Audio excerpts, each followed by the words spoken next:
નમસ્કાર નમસ્કાર બધા વિદ્યાર્થી મિત્રોને 11 સાયન્સ વાળા બધા બાળકોને મારા સાદર પ્રણામ છે. જય શ્રી કૃષ્ણ છે બધાને. હવે વિદ્યાર્થી મિત્રો, થોડુંક તો તમારા માટે આમ ડિફિકલ્ટ તો છે, અઘરું તો છે જ કે વિડિયો લેક્ચર દ્વારા તમારે અભ્યાસ કરવાનો આવે છે અને એમાં જે લાઈવ કોન્ટેક્ટ દ્વારા આપણે જે આઈ કોન્ટેક્ટ દ્વારા જે તમને ભણાવવાની અમને મજા આવતી હોય એવી અહીંયા 50% જ આવતી હોય. એટલે સ્વાભાવિક છે કે તમારા માટે થોડુંક અઘરું લાગશે અને અમારે એકલા બોલવાનું એટલે અમને બહુ હજી મજા ના આવતી હોય. અમે જે અત્યારે અહીંયા શીખડાવવાનો પ્રયત્ન કરતા હોય અમારા 50% જ છે અને વાતો લાઈવ ફેસમાં કોન્ટેક્ટમાં જ્યારે આપણે અભ્યાસ કરતા હોય ને ત્યારે એ ભણાવવાની અમને મજા જ કંઈક ઓર છે અને તમને ભણવાની મજા આવે. બરાબર છે. પણ સ્વાભાવિક છે કે સમય છે, અત્યારે સમય થોડો ખરાબ છે. આ કોરોનાને લીધે લોકડાઉન છે એટલે આપણો સમયનો સદુપયોગ છે ફરજિયાત મોબાઈલમાં આ રીતના લેક્ચરો જોઈ, ગમે તમને ગમે કે ના ગમે, અમને ગમે કે ના ગમે, આપણે ફરજિયાત આ જ રસ્તો આપણી પાસે છે જેનો આપણે ઉપયોગ કરવાનો છે. રેડી?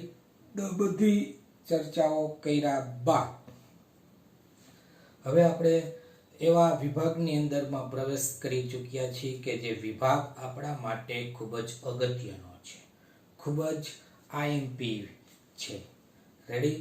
પ્રશ્નનું નામ છે દ્રષ્ટિ સ્થાન ભેદની રીત આપણે ભણવાની છે. તો મોટા અંતરના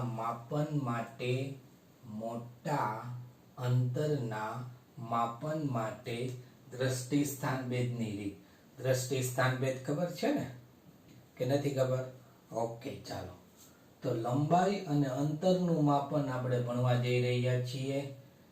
એ આપણો નવો વિભાગ છે. તમે હેડિંગ બાંધી લેજો તમારા ફેરબુકની અંદરમાં અને બધા વિદ્યાર્થીઓ ખાસ કરીને તમારું પાકા ચોપડોમાં ઉતારતા રહેજો જેથી કરીને વાંચવાની મજા આવે. આપણે કોઈ રેફરન્સ બુકની જરૂર છે નહીં. બધું જ આપણે દાખલા એમસીક્યુ બધું આપણે રિટન વર્ક તરીકે જ લખશું, મતલબ હાથ લખાણ લખી, ઓલું રિટન વર્ક નહીં. તો પ્રશ્ન બહુ મોસ્ટ આઈએમપી છે. મોટું અંતર એટલે કેટલું? ભારતથી પાકિસ્તાન નહીં તો નાનું અંતર છે.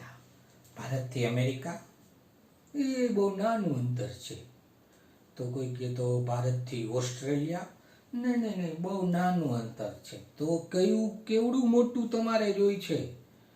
તો કે અમારે જોઈ છે પૃથ્વીથી ઠેઠ ચંદ્ર હોય ને ત્યાં સુધીનું, અમે એને મોટું અંતર ગણીએ. તો ચાલો સ્ટાર્ટ કરીએ કે આ છે આપણી પૃથ્વી. પૃથ્વીના 2 સ્થળો પસંદ કરવાના, એ અને એક સ્થળ છે બી. બંને સ્થળો પૃથ્વીની સપાટી ઉપર જ આવેલા છે. તમને ખબર છે ને કે 2 આંખ વચ્ચેનું અંતર છે એને આપણે બેઝિસ કહેતા હતા. તો આ 2 આંખ જ છે પૃથ્વીની, જેને આપણે બેઝિસ બી કહેશું. ઓકે, ચાલો હવે થોડુંક આગળ વધીએ. થોડુંક આગળ વધીએ તો આપણે આ ગ્રહ પી નું અવલોકન કરવું છે.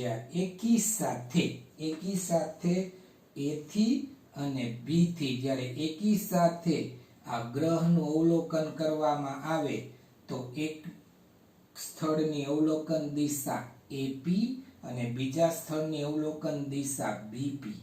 કારણ કે આપણે એ થી પી બાજુ માપીએ છીએ અને તમારે ગ્રહથી પૃથ્વી વચ્ચેનું અંતર ખાસ યાદ રાખજો. ડી છે એ ગ્રહથી પૃથ્વી વચ્ચેનું અંતર છે. પૃથ્વીથી ગ્રહ વચ્ચેનું અંતર ડી આપણે માપન કરવું છે. અને જેમ તમને ખબર છે ને કે જેમ અંતર મોટું એમ ખૂણો નાનો થતો જાય. જેમ અંતર મોટું એમ ખૂણો નાનો થતો જાય. અને આને આપણે દ્રષ્ટિ સ્થાન ભેદ કોણ કહીએ છીએ ને?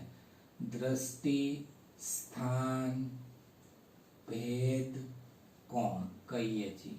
કઈ રીતના અવલોકન કરવું? પ્રશ્ન એ થાય તો કે એક ટેલિસ્કોપ, જો ટેલિસ્કોપ માર્કેટની અંદરમાં ઘણા મળે, જેમ દૂરબીન મળે ને 50 રૂપિયા વાળું મળે, ₹100 વાળું મળે, ₹500 વાળું મળે, ₹1000 વાળું મળે, ₹5000 વાળું મળે, ₹1,00,000 વાળું મળે. એ જ રીતના ટેલિસ્કોપ મોંઘા માયલું અતિશય ડેફિનેશન વાળું હાઈ ક્લિયરિટી વાળા 2 ટેલિસ્કોપ અહીંયા ફિટ કરી દીધા.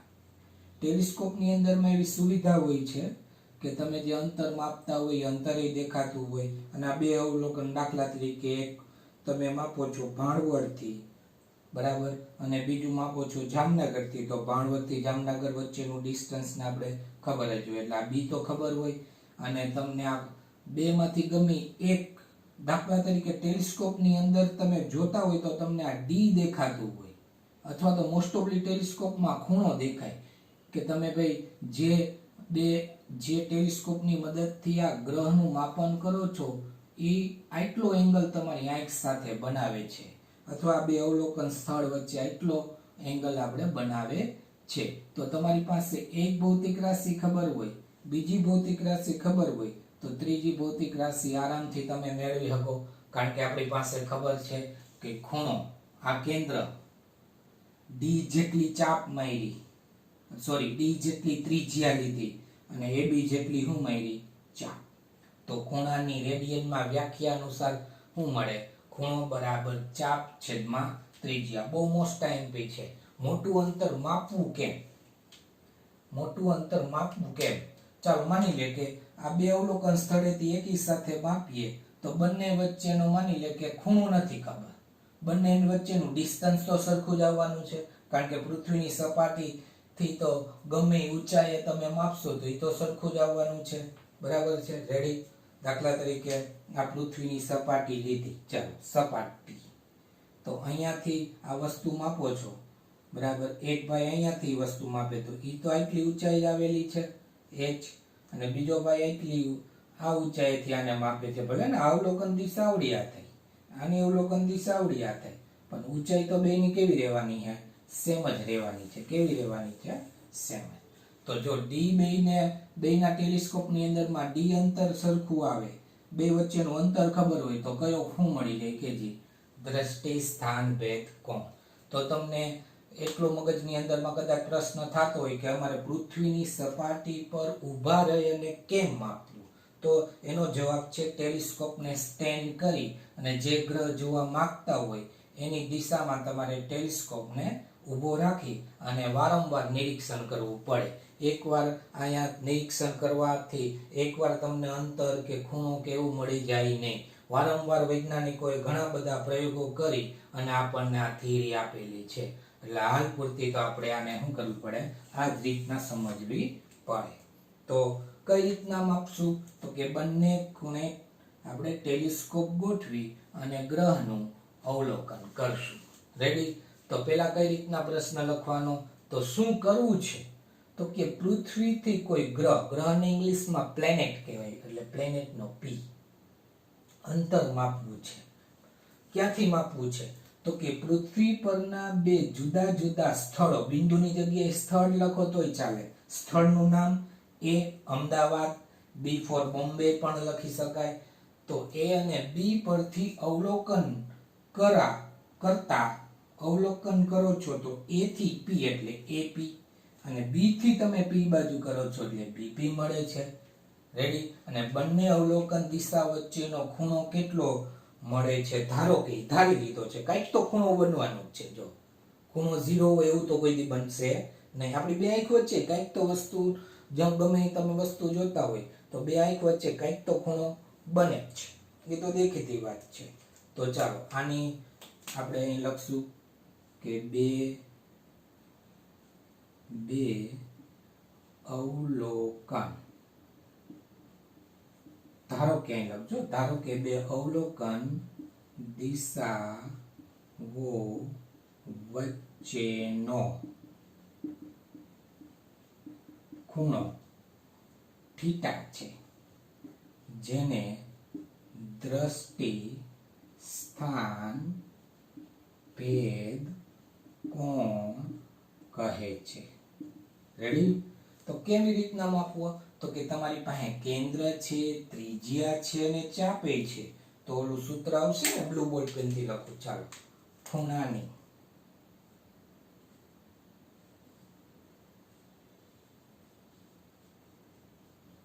ખૂણાની રેડિયનમાં વ્યાખ્યા અનુસાર, ખૂણાની રેડિયનમાં વ્યાખ્યા અનુસાર, હવે અહીં લખી દઈએ એમાં શું થાય, ખૂણો બરાબર, ગુજરાતીમાં છોકરાઓ ખૂણો રેડિયનમાં હોય તો જ આ વ્યાખ્યા વાળું સૂત્ર વાપરવાનું. આવડે છે કે નહીં? ખૂણો બરાબર, ઓય તું બોલ.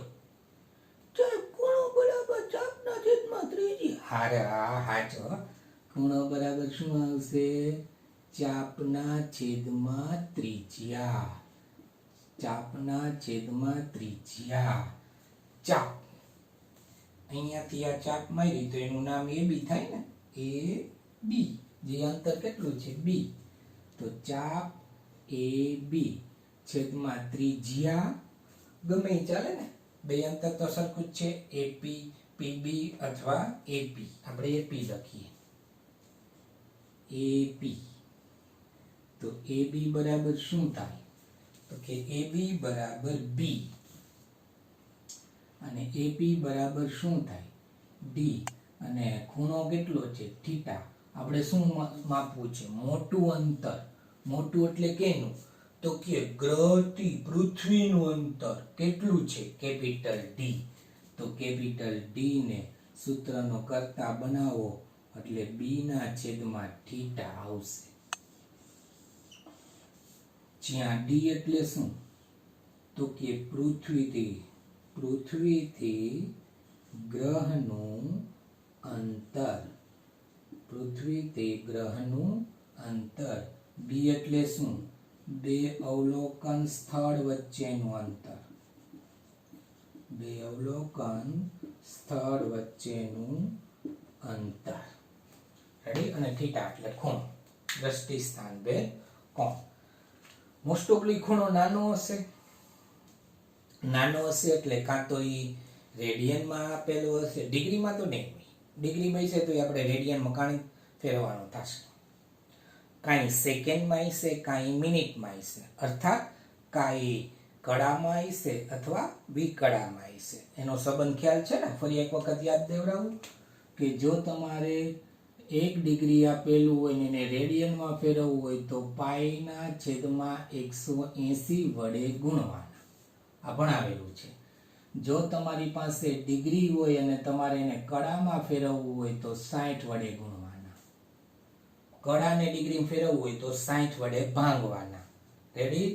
પછી જો તમારી પાસે ડિગ્રીમાં માપ આપેલું હોય તમારે એને સેકન્ડમાં ફેરવવું હોય તો 3600 વડે ગુણવાના.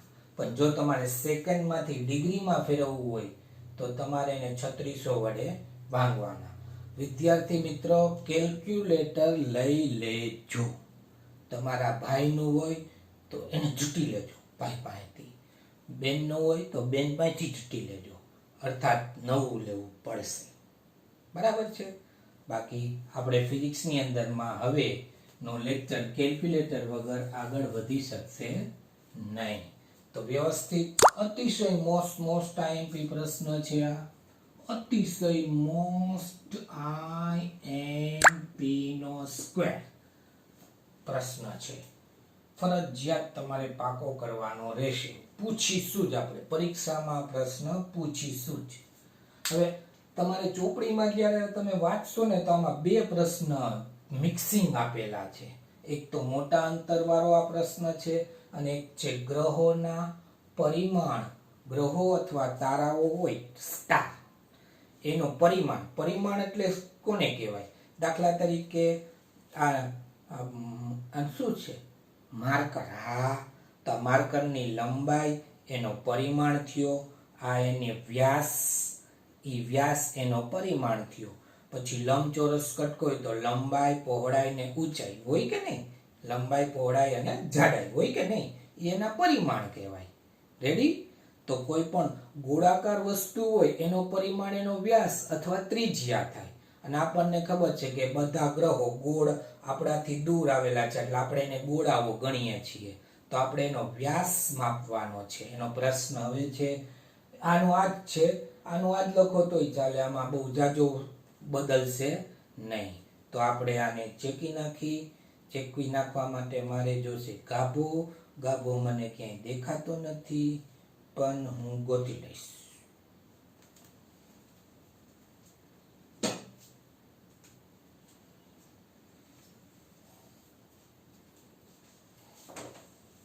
ગોતી લીધો.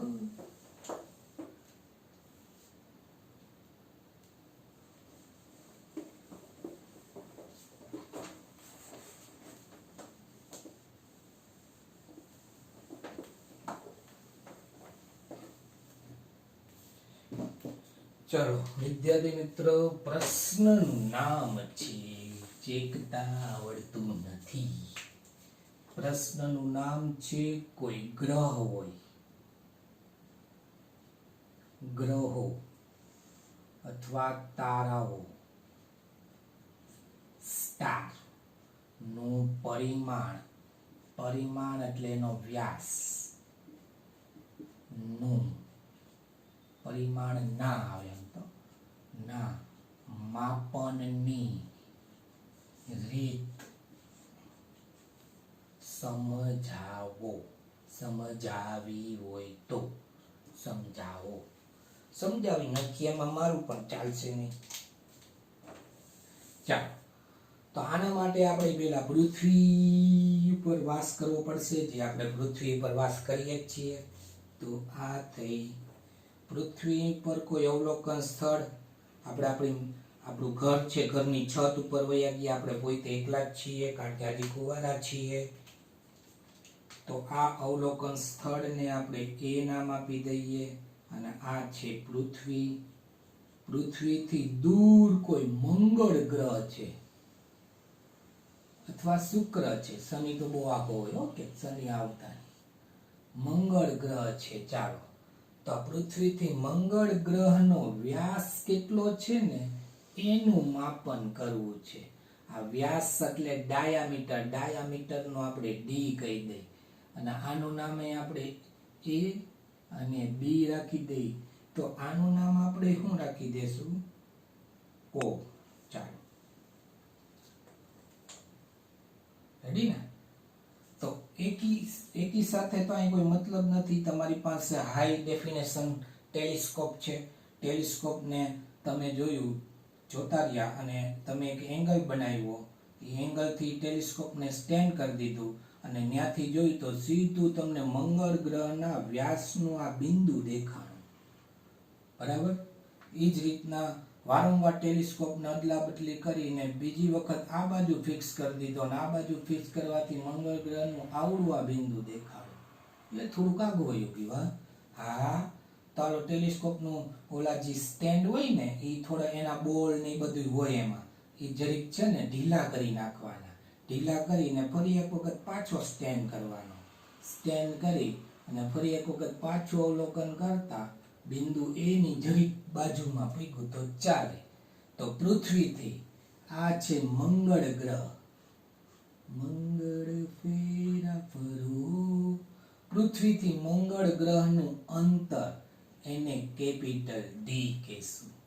અને ગ્રહના વ્યાસે પૃથ્વીના અવલોકન સ્થળ વચ્ચે બનાવેલો ખૂણાને આપણે થીટા કહેશું, અથવા કોઈ બીજું નામે આપી શકાય. આલ્ફા છે, બીટા છે, ગમે. આ ગ્રીક શબ્દ છે બધા, જે તમારે ટેક્સ્ટ બુક આપ્યું છે ને એને હાવ છેલ્લા પેજમાં આપેલા છે, ગોતજો. થીટા આપો તો ચાલે, કઈ નથી. તો ખબર જ છે ને, ખૂણો બરાબર ચાપના છેદમાં ત્રિજ્યા ઉપરથી. કેવી રીતના ટેલિસ્કોપની મદદથી તમે મંગળ ગ્રહનો વ્યાસ માપી રહ્યા છો. તમને એમાં ટેલિસ્કોપની અંદરમાં ડી ખબર પડી જશે, ખૂણો કદાચ ખબર પડી જાય, તો આ બંને ઉપરથી તમે સ્મોલ ડી આરામથી મેળવી શકો. ઓકે વિદ્યાર્થી મિત્રો, તો શું લખશું અહીંયા? તો કે પૃથ્વીના કોઈ સ્થળે, પૃથ્વીના કોઈ સ્થળે, બરાબર, સ્થળે અથવા સ્થળના કોઈ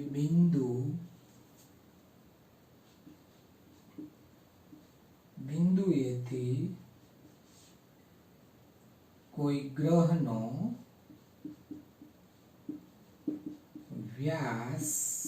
વ્યાસ એટલે પરિમાણ, વ્યાસ માપવો છે અને ગ્રહના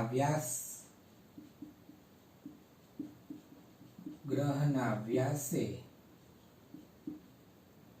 પૃથ્વી પરના અવલોકન સ્થળ સાથે બનાવેલ ખૂણો થીટા છે, જેને શું કહેવાય છે? દ્રષ્ટિ સ્થાન ભેદ કોણ. રેડી? હવે ડાયરેક્ટ સૂત્ર મૂકશું. ખૂણાની રેડિયનમાં વ્યાખ્યા અનુસાર શું આવશે? અહીંયા લખી નાખીએ. ડાયરેક્ટ લખશું. ખૂણો બરાબર કેમાં હોવો જોઈએ? રેડિયનમાં. બરાબર ચાપ છેદમાં ત્રિજ્યા. ચાપ કેટલી છે? AB જેટલી ચાપ મળી ને પરિકરની મદદથી, તો ચાપ છે B અને ત્રિજ્યા કેટલી છે? આ D જેટલી ત્રિજ્યા છે, તો આ D. અને ખૂણો કેટલો છે? જો થીટા લખી શકાય ને આલ્ફા લખી શકાય. રેડી? તો તમારે B જોઈએ છે, તો B બરાબર શું આવશે? Theta into D. જ્યાં B એટલે શું થયું? ગ્રહનો વ્યાસ અથવા ગ્રહનું પરિમાણ. થીટા એટલે દ્રષ્ટિ સ્થાન ભેદ કોણ અને D એટલે પૃથ્વીથી ગ્રહનું અંતર. Okay, ready? તો આ બે રીત છે. તમારે કઈ બહુ માપવાની જરૂર છે નહીં. તમારી પાસે આ ત્રણ ભૌતિક રાશિ છે, ખૂણો બરાબર, ચાપ, ત્રિજ્યા, ત્રણમાંથી બે જાણીતી હોય તો એક તમે આરામથી ગોતી શકો. વિડીયો પુશ કરીને વ્યવસ્થિત પાકા ચોપડામાં ઉપર ઉતારી લ્યો, કારણ કે આ બે માંથી ગમે એક પ્રશ્ન 100% હશે જ. અને આનો દાખલો નીટની પરીક્ષામાં પૂછાવાની સંભાવના મહત્તમ છે. આપણે ગુજરાત બોર્ડની પરીક્ષા જે આપણે લેશું, આપણા સ્કૂલ દ્વારા લેશું, એમાં પણ પૂછવાની સંભાવના 100% રહેલી છે. તો આનો દાખલો આવડતો ક્યારે હોય? જ્યારે આપણને એના બે સૂત્ર આવડતા હશે ત્યારે. તો આ બે પ્રશ્ન વ્યવસ્થિત પાકા કરી લેજો. હવે આપણે થોડુંક નોંધ કરી લઈએ, કારણ કે જે ટેક્સ્ટ બુકની અંદરમાં છે એ આખું બધું વાંચવાની જરૂર નથી. હું તમને એની એક ચાવી બનાવી દઉં છું, એ જ વાંચવાની છે. ચાવી બનાવી રાજી, ચાવી બનાવો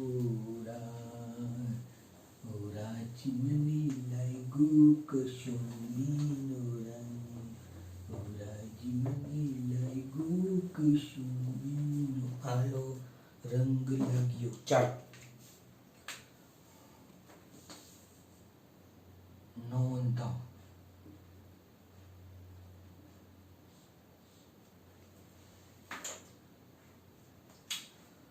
પહેલી વસ્તુ, 10 - 3 થી યાદ છે ને? 10 સ્ક્વેર મીટરમાં માપ હોય. આ જે માપન કરવા માટે તમે સાદી માપપટ્ટીનો ઉપયોગ કરો, આ ખ્યાલ છે. 10 - 3 મીટર એટલે 1 મિલીમીટર. પણ જો તમને 0.1 એટલે 10 - 4 મીટર એટલે 0.1 મિલીમીટર એ ફૂટપટ્ટીથી માપી શકાતું નથી. ફૂટપટ્ટીથી માપી શકાતું ન હોય તો એના માટે કેનો ઉપયોગ કરવો પડશે? જોઈ લીધું વિડીયો? વર્નિયર કેલિપર્સ જોઈ લીધું ને યુટ્યુબમાં? વર્નિયર કેલિપર્સ કેવું હોય? હજી ઘણું બધું તમારે યુટ્યુબની મદદથી જોવાનું છે, કારણ કે અત્યારે તમે અને હું એકબીજા સાથે લાઈવ નથી, એકબીજા સાથે કનેક્ટેડ છીએ, પણ આઘા છીએ. તો હું તમને વર્નિયર કેલિપર દ્વારા સમજાવી ના શકું, એટલે તમારે પોતે થોડીક વધારે મહેનત કરી અને ઇન્ટરનેટનો સહારો લઈ અમુક વસ્તુ જાતે શીખવી પડશે, નકર આપણે જ્યારે મળીએ ત્યારે શીખડાવી દઈશું. તો 10⁻5 મીટર હોય તો એટલે કે 0.01 મિલીમીટર હોય તો આ માપ છે, આવડું આ માપ એ તો વર્નિયર કેલિપરથી નહીં ના મપાય, તો એ કેની મદદથી માપવું? તો એના માટે છે micrometer screw gauge. Micrometer screw gauge. ચોથી વસ્તુ અહીં આપેલી છે, ચોથી વસ્તુ કે ભાઈ હાવ નાનું હોય તો 10⁻8 થી 10⁻10 મીટર. આ તો બહુ નાનું થઈ ગયું ને, અતિશય નાનું થઈ ગયું. આ તો માઇક્રોમીટર સ્ક્રૂ ગેજ એમાં કામ ના લાગે. તો આના માટે આવી સાઈઝ છે, અણુ પરમાણુના વ્યાસ હોય એ બધું હોય, તો એના માટે ખાસ કરીને તમારે કેનો ઉપયોગ કરવો પડે? ઓપ્ટિકલ